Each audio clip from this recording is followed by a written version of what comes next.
Blood के 3 sales होते हैं, आरबीसी, डब्ल्यूबीसी और प्लेटलेट्स। इसमें से अगर कोई भी सेल्स में गड़बड़ी आती है और उनका एबनॉर्मल ग्रोथ हो रहा होता है या ग्रोथ बिल्कुल बंद हो जाए, कभी भी ब्लड का रिपोर्ट देखा होगा तो उसमें न्यूट्रोफिल, इस्नोफिल और बेसोफिल और लिम्फोसाइट्स ये आपको कॉमनली दिखते हैं। बच्चों में जो होता है वो मोस्टली लिम्फोसाइट लीनिएज में प्रॉब्लम होती है।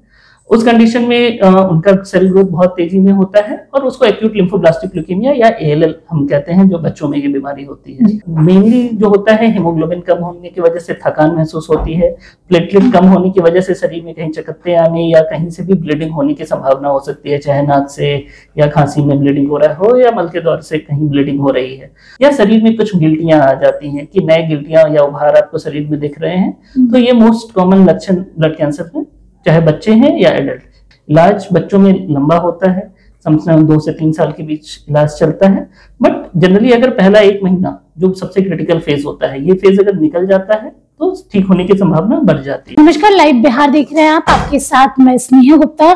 जिस तरीके से कैंसर के मरीज लगातार बढ़ते जा रहे हैं और खासकर ब्लड कैंसर के, आज हम उसके बारे में बात करेंगे। और अगर आपको ऐसे कोई सिम्टम है जिसके बारे में आपको जानना जरूरी है तो हमारे पास सीधा जो डॉक्टर है वो है, हम डॉक्टर अमित कुमार हैं। सर पहले तो बहुत शुक्रिया बात करने के लिए। सर सबसे पहले अगर हम बात करें तो ब्लड कैंसर क्या है? ब्लड कैंसर एक बीमारी है जो हमारे ब्लड के 3 सेल्स होते हैं, आरबीसी, डब्ल्यूबीसी और प्लेटलेट्स। इसमें से अगर कोई भी सेल्स में गड़बड़ी आती है और उनका एबनॉर्मल ग्रोथ हो रहा होता है या ग्रोथ बिल्कुल बंद हो जाए, तो ऐसे कंडीशन में ब्लड कैंसर होने की संभावना सबसे ज्यादा होती है। इसमें जो मुख्यतः होता है, जो डब्ल्यूबीसी लीनेज होता है, जो हमारे को हर तरह के इन्फेक्शन से प्रोटेक्ट करता है। अगर इनका एबनॉर्मल ग्रोथ हो रहा होता है तो उस कंडीशन को ल्यूकेमिया या ब्लड कैंसर कहा जाता है। मुख्यतः ये 2 तरह का होता है, एक्यूट माइलॉइड ल्यूकेमिया और एक्यूट लिम्फोब्लास्टिक ल्यूकेमिया। अगर ये न्यूट्रोफिल, अगर हम आपने कभी भी ब्लड का रिपोर्ट देखा होगा तो उसमें न्यूट्रोफिल, इस्नोफिल और बेसोफिल और लिम्फोसाइट्स ये आपको कॉमनली दिखते हैं। तो अगर न्यूट्रोफिल लीनिएज में अगर ऐसा कोई भी प्रॉब्लम हो रहा है, उनका एबनॉर्मल ग्रोथ हो रहा है, तो वो उनके नंबर संख्या बहुत बढ़ जाती है और बट वो अपना काम नहीं कर पाते हैं। जो हमारा बॉडी का इन्फेक्शन कंट्रोल का उनका काम है, वो कंट्रोल का काम नहीं कर पाते हैं और उस कंडीशन को हम ब्लड कैंसर, AML इसको कहा जाता है। बच्चों में जो होता है वो मोस्टली लिम्फोसाइट लीनिएज में प्रॉब्लम होती है। उस कंडीशन में उनका सेल ग्रोथ बहुत तेजी में होता है और उसको एक्यूट लिम्फोब्लास्टिक ल्यूकेमिया या ALL हम कहते हैं, जो बच्चों में ये बीमारी होती है। अगर हम इसके सिम्टम की बात करें, क्या है जिससे सबसे पहले पता चलता है कि आपको ब्लड कैंसर है, या फिर कुछ ऐसे लक्षण जो हमें अपने आप में महसूस करने चाहिए? तो ब्लड कैंसर मुख्यतः 2 प्रकार के हैं, एक एक्यूट होता है, एक क्रोनिक फेज का होता है। जो बच्चों में होता है उसे acute leukaemia, most commonly ALL होता है। उस एक्यूट ल्यूकेमिया में मेनली जो होता है हीमोग्लोबिन कम होने की वजह से थकान महसूस होती है, प्लेटलेट कम होने की वजह से शरीर में कहीं चकत्ते आने या कहीं से भी ब्लीडिंग होने की संभावना हो सकती है, चाहे नाक से या खांसी में ब्लीडिंग हो रहा हो या मल के दौर से कहीं ब्लीडिंग हो रही है।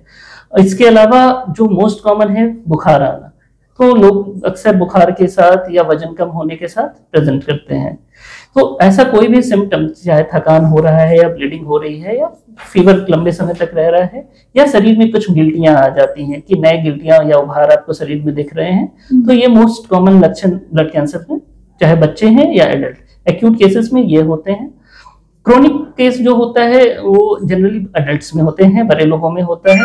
उसमें मुख्यतः लोगों को अत्यधिक थकान होना, जल्दी थक जाते हैं, बैठे बैठे पसीना आ रहा होता है, वजन कम होने लगता है या शरीर में गिल्टियां आ रही होती हैं। तो ये CLL करके कंडीशन है, उसमें ऐसा होता है। दूसरी कंडीशन CML जो क्रोनिक माइलॉइड ल्यूकेमिया होता है, उसमें स्प्लीन, तिल्ली का साइज बहुत बढ़ जाता है और ब्लड काउंट बढ़ जाता है और उसमें लोगों को इस कारण से कम भूख लगना या वजन कम होने का शिकायत हो सकता है। जनरली लोग अगर कैंसर के बारे में सुनते हैं या ब्लड कैंसर के बारे में सुनते हैं तो घबरा जाते हैं, उनको ऐसा लगता है कि इलाज काफी महंगा होगा, कॉस्टली होगा। क्या प्रोसेस है इसका और कितना कॉस्टिंग आ जाता है सब में? तो अगर हम कहते हैं सबसे पहला चीज होता है ब्लड कैंसर में उसे डायग्नोज करना, तो इनिशियल डायग्नोसिस आप एक CBC के टेस्ट और उसमें पेरिफेरल स्मीयर करके ही देख के एक डाउट क्रिएट होता है कि उनको ब्लड कैंसर है या नहीं। उसके बाद बोन मैरो टेस्ट करने की जरूरत होती है।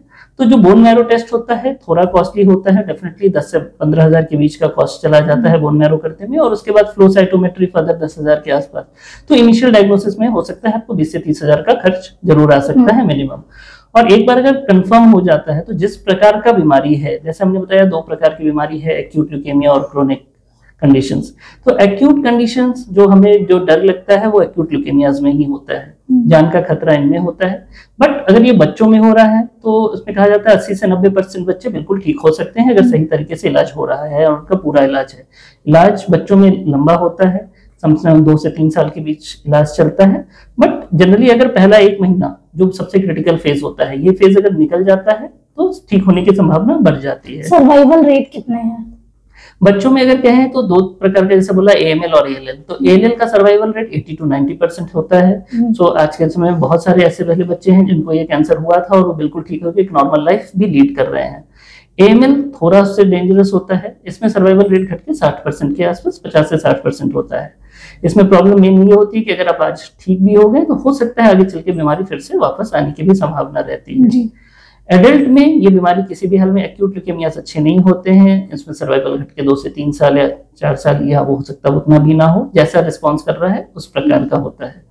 इसके विपरीत क्रोनिक ल्यूकेमियास जो होते हैं, जैसे क्रोनिक CLL या CML जिसे हम कहते हैं, तो इसमें आज के डेट में अगर हम कहते हैं कैंसर में सबसे ज्यादा तरक्की कहाँ हुई है तो वो CML में, कि इसके लिए सिर्फ टैबलेट्स आ गए हैं। और एक टैबलेट अगर खाते हैं तो आज के डेट में लोग इस टैबलेट की वजह से 20-25 साल तक, क्योंकि टैबलेट 2002 में आया, उससे पहले उनका सर्वाइवल 2 से 3 साल ही होता था। पर जब से ये दवा आई उसके बाद से अब लोग 15-20 साल और भी लंबे, मतलब ऐसे हैं जो दवा पे कंटिन्यू चलते रहते हैं। तो एक लॉन्ग सर्वाइवल या नॉर्मल लाइफ की तरफ भी लोग इसको लीड कर रहे हैं। आखिरी सवाल आपसे पूछूंगी कि अगर किसी को पता चले कि उन्हें ब्लड कैंसर है तो आगे वो अपने हेल्थ का किस तरीके से ध्यान दे, और जब आप पूरी तरीके से ठीक हो जाए तो उसके बाद क्या कुछ करना चाहिए अपने हेल्थ को रिगार्डिंग?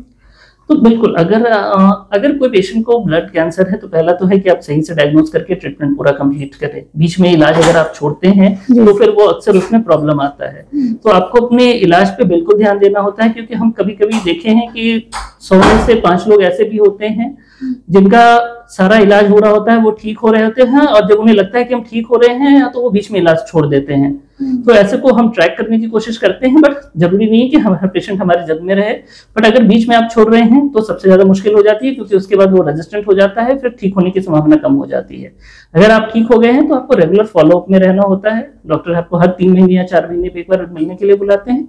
बस एक बार मिलने से ही वो देख लेते हैं कि कोई तकलीफ है या नहीं, या रूटीन ब्लड टेस्ट, और फिर आपको अपना नॉर्मल हेल्दी लाइफ जो होता है, जनरल फिजिकल एक्सरसाइज और अपना नॉर्मल संतुलित आहार लेना है, और उससे आपका डिजीज कंट्रोल रहने की संभावना रहेगी।